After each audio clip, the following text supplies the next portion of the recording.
예수님께서 이 땅에 오신 이유, 오늘 네 번째인데요. 시리즈로 네 번째, 오늘 마지막인데, 오늘 말씀의 제목은 우리를 끝까지 책임져 주시기 위해서 예수님께서 이 땅에 오셨다라는 사실입니다. 여러분, 2024년 이제 마지막 주일입니다. 올 한 해도 여기까지 인도해 주신 하나님께 우리가 감사하며 또 살아갈 수 있기를 원합니다. 또 뒤돌아보면 하나님께서 나를 여기까지 인도해 주셨구나. 그때는 좀 어렵긴 했는데 뭐 이런 생각들도 있으실 거예요. 그럼에도 불구하고 하나님 나를 건강하도록 또 이렇게 예배드릴 수 있도록 하나님 인도해 주셨습니다. 이런 마음으로 항상 감사가 넘치시는 우리 모든 성도님들 되시기를 바랍니다. 여러분, 처음이 있으면 끝이 있습니다. 그렇죠? 사람의 인생도 마찬가지죠. 우리가 태어날 때가 있어요. 이 땅에 올 때가 있어요. 그렇죠? 태어나는 순간 이 땅에 오는 거잖아요. 근데 우리는 이 땅을 떠날 때가 있습니다. 그러니까 태어날 때가 있으면 죽을 때가 있는 거죠. 이 땅에 올 때가 있으면 이 땅을 떠날 때가 있습니다. 그러나 이 땅을 떠난다는 것이 성경에 보면 끝이 아니다 이렇게 말씀하고 계세요. 이 세상에 살아가는 수많은 사람들은 죽으면 끝이다 뭐 이렇게 생각을 합니다. 물론 윤회 사상을 가진 사람들은 다시 또 태어난다 뭐 이렇게도 이야기는 하지만 이 땅을 떠나는 것은 끝이다. 이제 더 이상 볼 수 없다. 이렇게 이야기합니다. 그러나 그리스도인들은 이 땅을 떠나는 날이 영원한 하나님 나라에 들어가는 날이라는 사실입니다. 그래서 끝이 아니다라는 거예요. 끝이 아니다. 그래서 이 성도들은 저와 여러분, 우리 성도들은 아직은 영원한 하나님 나라에 들어가지 않았지만 마치 영원한 하나님 나라에 들어간 것처럼 살아갈 때가 있어요. 왜냐하면 하나님께서 나를 구원해 주셨고 그 구원으로 말미암아 영원한 하나님 나라에 우리는 들어가게 될 것을 확신하고 있기 때문에 아직은 들어가지 않았지만 이미 들어가 있는 것처럼 우리는 믿음으로 살아가게 된다는 사실입니다. 우리는 앞서서 3주 동안에 예수님께서 이 땅에 오신 이유라는 큰 주제를 가지고 먼저는 전적으로 타락한 인간을 구원하시기 위해서 예수님이 오셨다는 것을 다루었고요. 그다음에 창세전에 조건 없이 창세전에 택하여 주신 하나님께서 오직 택함 받은 백성들을 위해서 예수 그리스도를 보내주셨다라는 거예요. 그것을 살펴봤고요. 또 지난주에는 하나님께서 은혜를 베풀어 주셔서 택함 받은 백성이라면 누구도 거부할 수 없다라는 것을 말씀을 드렸어요. 그리고 우리가 온전히 순종하는 삶, 순종하는 성도로 살아갈 수 있도록 이끄시기 위해서 예수님께서 이 땅에 오셨다라는 것을 살펴봤습니다. 여러분, 그럼에도 불구하고 이 땅에 살아가는 성도들은요, 아직 결과를 볼 수 없잖아요. 그렇죠? 우리가 죽으면 어떻게 되는지에 대한 우리가 믿음으로 고백하지만 여전히 결과는 볼 수 없기 때문에 또 때로는 여전히 불안한 생각을 가지고 살아갈 수도 있습니다. 왜냐하면 또 특별히 이런 이유들이 있어요. 우리가 이 땅에 살아가면서 하나님 말씀에 불순종할 때가 많이 있잖아요. 또 하나님 말씀대로 살지 못하고 또 죄를 지으며 살아갈 때도 있잖아요. 마음으로 짓는 죄, 언어로 짓는 죄, 행동으로 짓는 죄들이 우리에게 있단 말이죠. 그래서 그런 나 자신을 볼 때, 야, 내가 이런데 괜찮을까? 하나님 앞에 너무 부끄러운데 괜찮을까? 이런 생각을 할 수 있다라는 거예요. 그런 차원에서 좀 불안한데? 라는 생각을 가질 수도 있겠죠. 자, 그러나 성경은 우리에게 염려하지 말라라고 말씀하십니다. 아무것도 염려하지 말라. 그런 염려를 하지 말라 이렇게 말씀하세요. 그 이유는 예수님께서 우리를 끝까지 책임져 주시기 때문이라는 거예요. 그러니까 예수님께서 우리를 책임져 주시기 때문에 우리가 불안해할 필요가 없다는 것을 말씀해 주고 있습니다. 그래서 그 내용을 오늘 구체적으로 오늘 말씀을 통해서 살펴보도록 하겠습니다. 첫 번째, 시작. 하나님의 은혜로 받은 구원은 취소되지 않습니다. 네, 취소되지 않습니다. 구원이 취소되지 않는다는 말을 잘못 이해하는 사람들이 있어요. 잘못 이해해서 그렇게 생각하며 살아가는 사람들이 있어요. 무엇이냐면 나는 구원을 받았으니까 이제부터 내 마음대로 살아도 돼. 나 구원 받았잖아. 나 생명 얻었는데 내 마음대로 살아도 되지 라고 하는 그렇게 생각하는 사람들이 있어요. 근데 실제로요, 이 이단 중에서 구원파라는 이단이 있어요. 이 구원파는요, 구원파 교리를 깨달으면 죄가 사라진다라고 가르칩니다.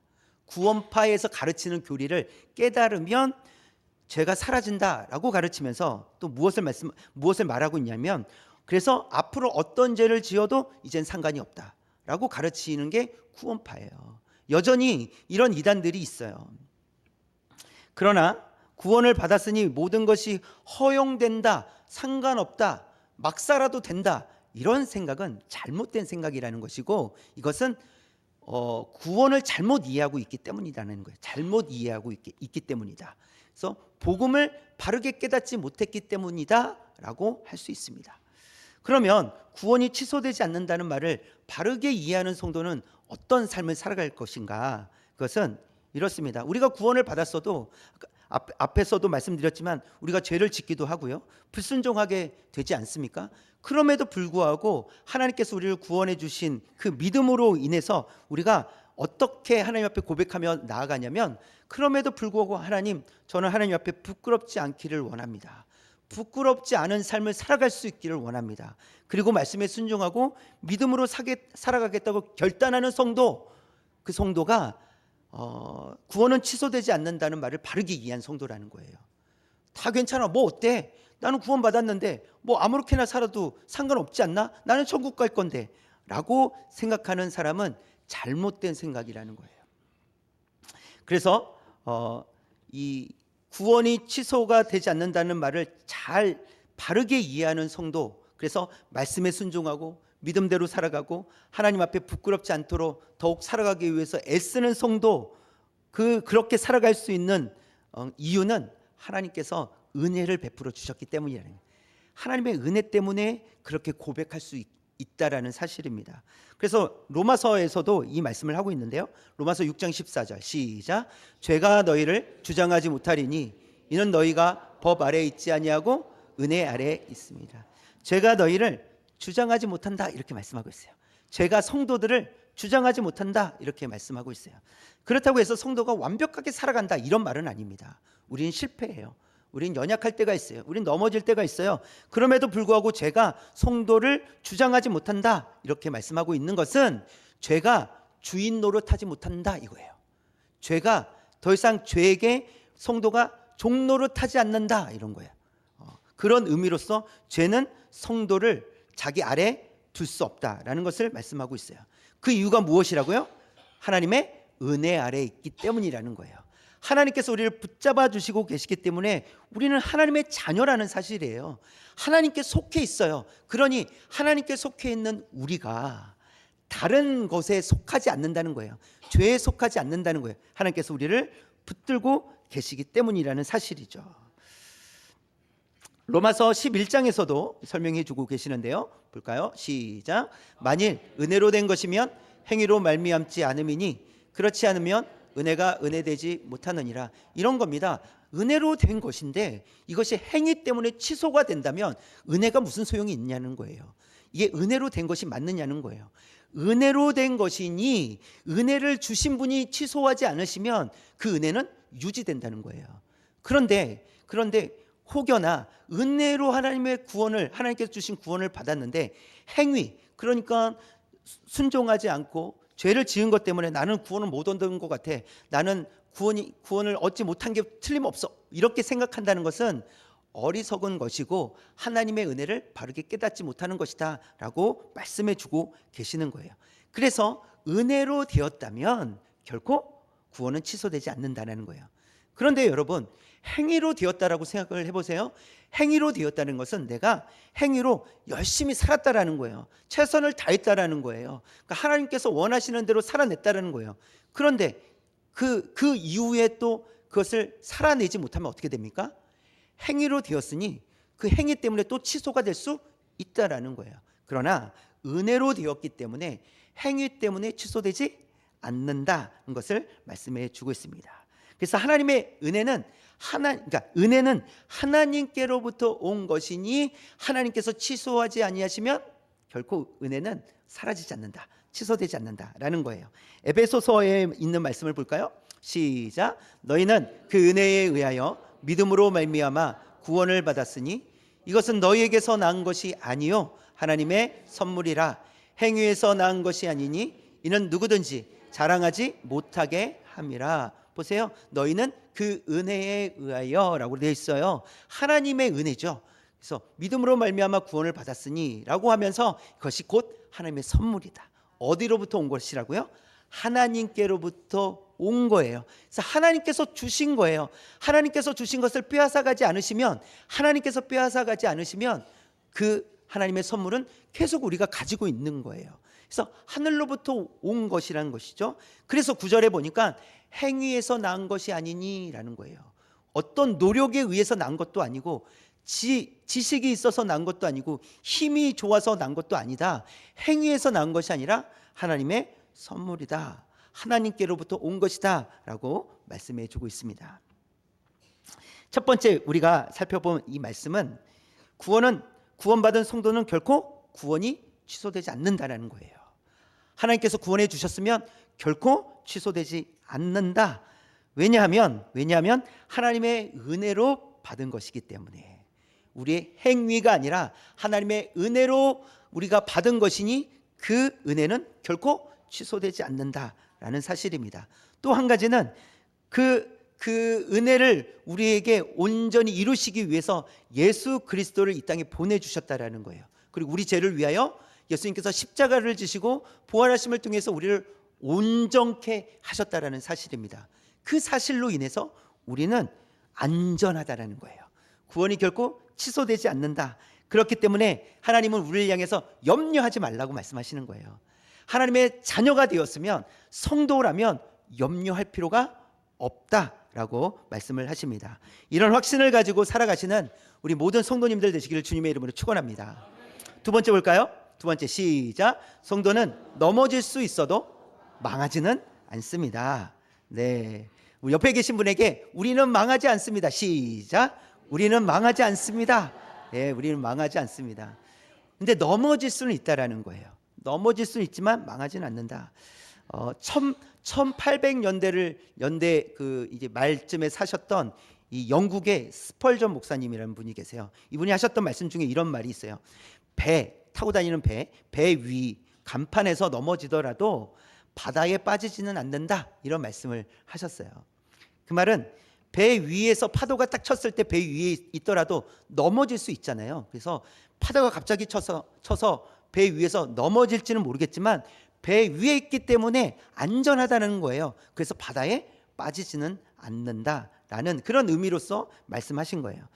성도들의 삶이 이와 같다라는 것입니다. 여러분, 파도가 치면 배가 순간적으로 크게 흔들리기 때문에 넘어질 수 있듯이 성도도 상황과 환경, 갑작스럽게 닥쳐온 상황, 환경 때문에, 큰 유혹 때문에 넘어질 수 있다는 거예요.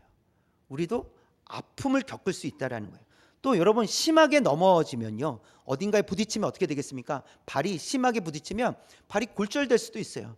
그런 아픔을 겪을 수도 있죠. 그렇죠? 또 몸에 멍이 든다든지 그런 고통을 우리가 겪을 수 있다라는 거예요. 그러니까 갑작스럽게 오는 그런 상황과 환경 때문에, 파도와 같은 그런 어려움 때문에, 아니면 유혹 때문에 성도도 넘어질 수 있다라는 거예요.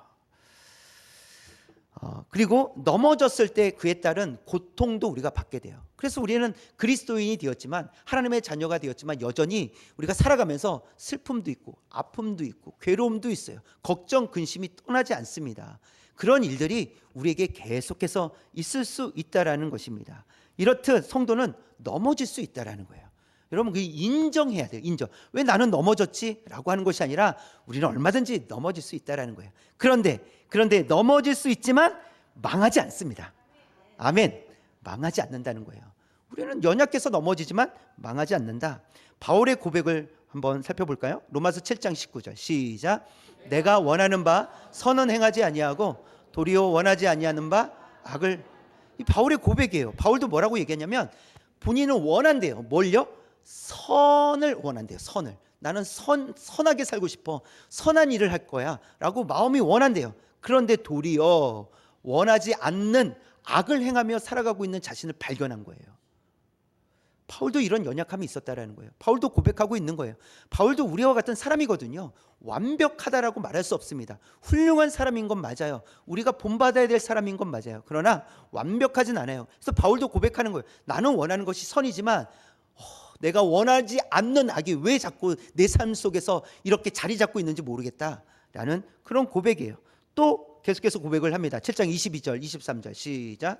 내 속사람으로는 하나님의 법을 즐거워하되 내 지체 속에서 한 다른 법이 내 마음의 법과 싸워 내 지체 속에 있는 죄의 법으로 나를 사로잡는 것을 보는도다. 더 자세하게 지금 설명해 주고 있는 것인데, 내 속사람으로는, 그러니까 하나님께서 구원해 주셔서 내 영이 살아났단 말이에요. 이 속사람으로는 하나님의 법을 즐거워한다는 거예요.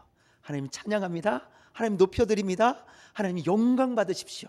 이렇게 즐거워한다라는 거예요. 그런데요, 내 지체 속에 있는 이 지체라는 것은 육신을 얘기하는 거고 정신을 얘기하는 거예요. 그래서 이 생각을 얘기하는 거죠. 기존에 하나님을 믿지 않았을 때도 가지고 있었던 생각들이 있을 거 아니에요. 하나님을 믿지 않았을 때도 살고 있었던 삶의 모습이 있었을 거 아니에요. 이것이 내 마음의 법, 내 속사람과 싸운다는 거예요. 그래서 결국 죄의 법 아래로 이끌어 간다라는 것이죠. 실패할 때가 있다라는 것을 말씀해 주고 있습니다. 여러분 어떠십니까? 여러분은 실패하실 때가 없으십니까? 우리는 실패할 때가 있어요. 우리는 하나님의 뜻을 위해서, 내가 성경도 많이 읽고 내가 하나님의 뜻을 위해서 살고 싶은데 되지 않을 때가 있다라는 거예요. 그것은 우리의 연약함이라는 것을 성경 우리에게 가르쳐 주고 있습니다. 예수님도 겟세마네 동산에서 제자들에게 이런 말씀을 하셨어요. 볼까요? 마태복음 26장 41절 시작. 시험에 들지 않게 깨어 기도하라. 마음에는 원이로되 육신이 약하도다 하시고, 마음은요 원한다는 거예요.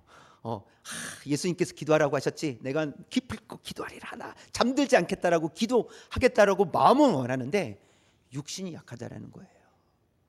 이것은 방금 전에 말씀드렸던 대로 이 속사람은 원하지만 겉사람이 속사람이 하고 싶은 대로 하지 않는다는 거예요. 그것을 말씀해 주고 있습니다. 여러분, 우리도 기도하려고 하거나 예배드리려고 하거나 말씀을 읽을 때, 훈련을 받을 때 보면 마음으로는 어떤 생각을 하는지 아세요? 우리는 내가 기도 정말 열심히 해야 되겠다. 내가 2025년 확실히 내가 기도할 거야. 내 새벽을 깨우리라. 막 이렇게 결단할 수 있어요. 마음을 원한다고요. 정말 원한다고요.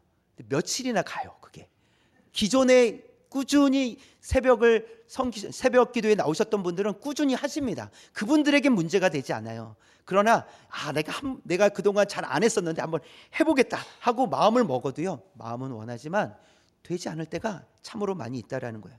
여러분, 또 예배를 드릴 때 내가 정신을 바짝 차리고 말씀을 내가 자세히 듣겠다라고 이렇게 하는데 또 졸음이 쏟아질 때가 또 있잖아요. 내 마음은 원하지만 내 육신은 그렇지 못하다라는 거예요. 또 말씀을 내가 내 2025년 1독 내가 무조건 구약부터 신약까지 1독하리라 라고 마음은 먹지만 성경은 펼 날이 별로 없는 거예요. 이게 우리의 연약함이라는 것이죠. 또 마찬가지로 훈련도 마찬가지입니다. 우리가 훈련을 받아야 되는데, 말씀의 훈련이 돼야 되는데, 내가 꼭 기회가 되면 말씀의 훈련을 받아야지 이렇게 생각을 해요. 근데 실제로 모집을 하잖아요. 지원을 안 해요. 그럴 때가 많이 있다라는 거예요. 여러분, 우리는 연약할 때가 많이 있어요. 우리 마음이 원하지만 우리는 연약할 때가 많이 있어요. 그래서 바울의 고백처럼, 예수님의 제자들처럼 우리도 여전히 연약할 때가 있다라는 거예요. 그래서 하지 못할 때도 있다라는 것을 성경은 말씀해 주고 있어요. 다윗도 이런 연약함이 있었는데요. 사무엘하 12장 14절 시작. 이 일로 말미암아 여호와의 원수가 크게 비방할 거리를 얻게 하였으니 당신이 낳은 아이가 반드시 죽으리다 하고. 네, 지금 이 다윗이 밧세바, 우리아의 아내 밧세바를 강제로 임신시킨 이후에 일어난 일이에요. 하나님께서 나단 선지자를 다윗에게 보내셔서 꾸짖고 계시는 거예요. 너 잘못한 거야 하고, 그 아이 반드시 죽는다. 이 고통 네가 받는 거야. 근데 그 고통을 왜 받아요? 다윗의 연약함 때문에 받는다는 거예요. 다윗이 실패했기 때문에 그 고통을 감수해야 된다는 거예요. 감당해야 된다는 거예요. 여러분, 우리가 연약해도 괜찮아요. 하나님은 우리가 연약하다고 해서 구원을 취소하지는 않으세요. 그런데요, 우리의 연약함 때문에 감당해야 될 일들이 있다라는 거예요. 다윗이 연약했기 때문에 감당해야 될 일들이 있었다라는 거예요. 아이가 죽게 되는 그런 슬픔을 맛보아야 했다라는 것이죠. 고린도전서 3장 15절 현대어 성경인데요. 한번 볼까요? 시작. 그가 세운 건물이 불타버린 사람은 큰 소식을 잊게 될 것입니다. 그리고 그 사람 자신은 화염 속을 빠져나와 겨우 목숨만은 구하듯 그렇게 구원받을 것입니다. 글쎄요. 이 말씀은 뭐냐면 우리가 그만큼 연약하다는 것을 보여주고 있어요. 건물을 지었는데 그 건물을 지었다라는 이 고린도전서의 말씀은 그동안 우리가 어떤 일을 했느냐는 거예요. 그런데 하나님께서 불로 태우면 타지 않는 것들은 그대로 남아 있겠지만 타는 것들은 다 헛되다라는 거예요. 그래서 지금 이 말씀은 다 타버렸다라는 거예요. 그러니까 헛된 것을 위해서 살았다라는 거예요. 그런데요, 그래도 소망이 있는 것이 무엇이냐면 화염 속을 빠져나와 겨우 목숨만은 구하듯 그렇게 구원받을 것입니다 라고 했잖아요. 이것은 사실 긍정적인 말씀은 아니에요.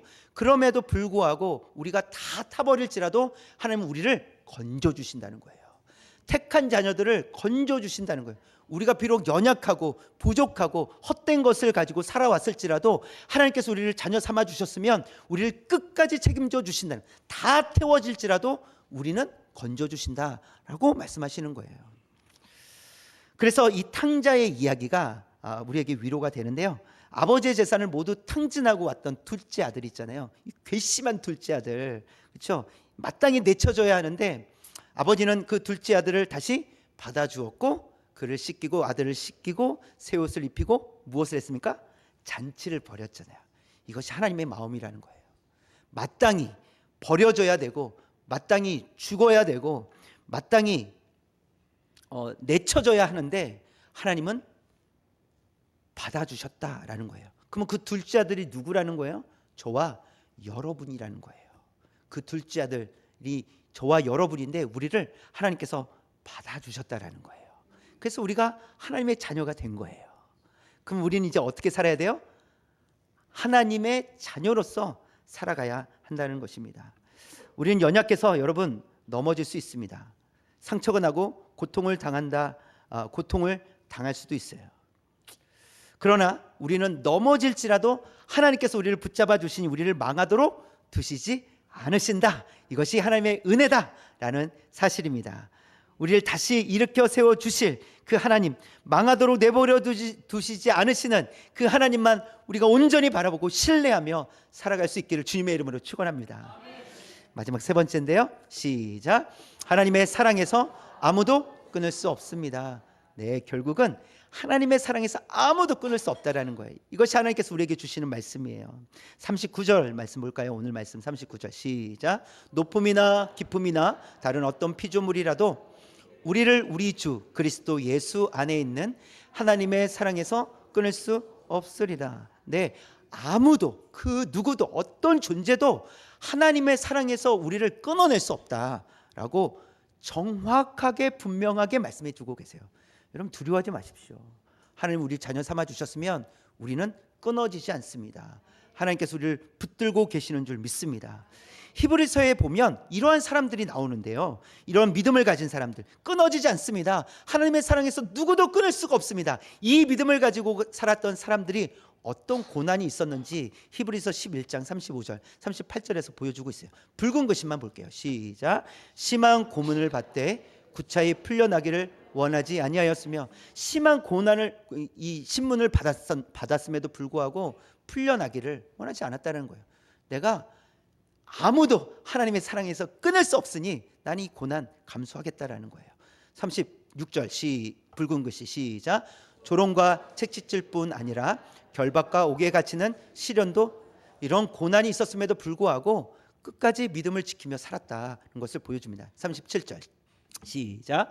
돌로 치는 것과 톱으로 켜는 것과 시험과 칼로 죽임을 당하고 궁핍과 환난과 학대를 받았으니, 네, 이런 어려움, 이런 죽음에 가까이 이르는 이런 상황들이 있었음에도 불구하고, 아니 죽음에 이르는, 죽음에 실제로 죽게 되는 그런 상황 속에서도 끝까지 하나님을 바라봤던, 믿음을 지켜냈던, 왜냐하면 하나님의 사랑에서 끊어낼 자가 아무도 없기 때문에 이 믿음을 가지고 살았던 사람들의 모습이라는 거예요.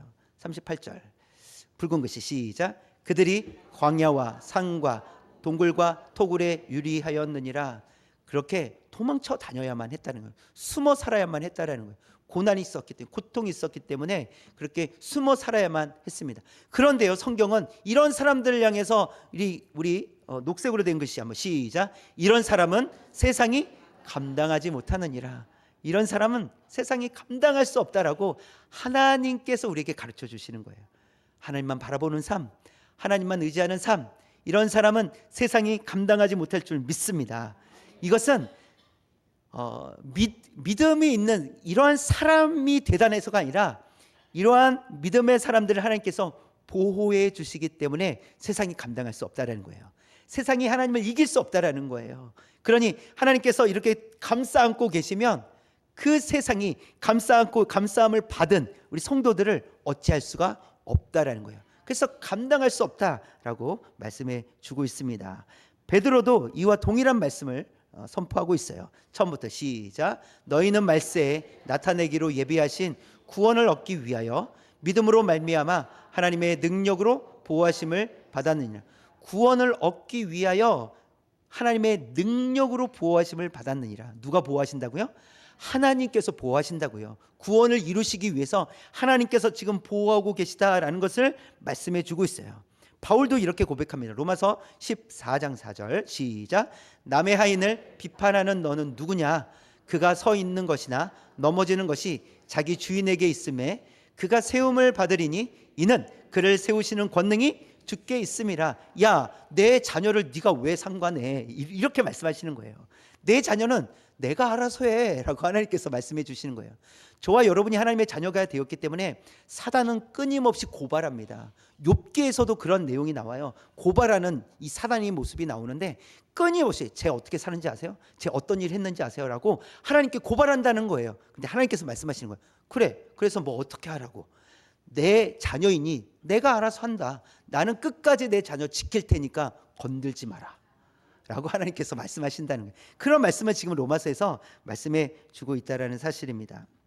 그래서 하나님께서 끝까지 책임져 주신다는 이 말씀을 또 고린도후서 4장 8절 9절에서 말씀하세요. 시작. 우리가 사방으로 우겨쌈을 당하여도 쌓이지 아니하며 답답한 일을 당하여도 낙심하지 아니하며 박해를 받아도 버림받지 아니하며 거꾸러뜨림을 당하여도 망하지 아니하고, 네, 여기서도 보니까 망하지 않는다라고 되어 있어요. 버림받지 않는다, 망하지 않는다. 그래서 하나님은 우리에게 말씀하시는 거예요. 걱정하지 말라는 거예요. 내가 너를 버리지 않는다, 망하도록 두지 않는다. 어려움이 있는 건 어쩔 수 없다. 극복해 나가야 된다는 거예요. 그러나 피할 길을 주겠다. 감당할 수 없는 시험 내가 허락하지 않는다. 내가 피할 길도 주겠다라고 하나님은 우리에게 약속해 주신다는 거예요.